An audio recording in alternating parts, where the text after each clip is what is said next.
Oy, oy, oy, para sa mga tropa nating basher, eto na yung bago nating unit, Honda, Toyota, Mitsubishi Adventure. Ayan, napakaganda, napakasariwa. Ito yung mga kanyang issue. Siguro yung dating may-ari, mahilig magluto. Ayan, kaya meron siya, nilagyan niya ng snorkel.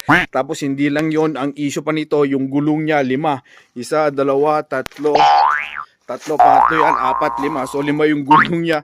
Ewan ko, ganito lang, ito lang yung adventure na may 5 gulong. Yan. So siguro, ewan ko, kinostomize niya yan, kaya naging 5. Tapos ang issue pa ng mga gulong niya, ayan, ang daming mga bukol-bukol, oh. Ayan, hindi natin alam kung bakit. Siguro bumurahin lang yan. Tapos pinalitan niya na rin yung mags. Tinanggal niya yung dati. Siguro pinalitan niya ng MOD off-road. Siguro mumurahin lang to, kaya pinalit niya ng ganyan.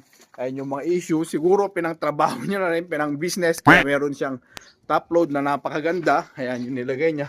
Tapos dito sa loob, dati po itong manual transmission. Manual transmission siya, pero ewan ko bakit naging dalawa. So naging automatic siya. So, from manual, automatic, ayan po siya.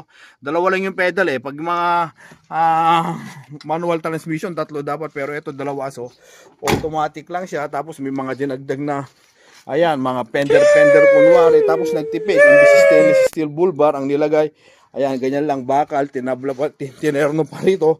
Malamang sa malamang, nagtipid, kaya naging ganyan. Tapos, siguro, medyo matangkad yung may-ari, kaya nagpalit ng 2 inches. So, ayan, ito yung sasakyan natin ngayon. Kayo na lang yung hinihintay. So, ang location niya, Burot, Tarlac City. Tapos, meron pang trunk, kaya nakalahin mo, siguro may transformer yung may-ari nito. So ayun na, ulitin ko ang location natin, Borot, Tarlac City. So kung interested, message na para mapasa inyo na ang napakaganda Mitsubishi, Honda, Toyota Adventure na ito. Ang location natin, Borot, Tarlac City, 165K. Kung gusto nyo mapakita kung gaano talaga kaganda ito, panoorin nyo yung vlog. Bye bye!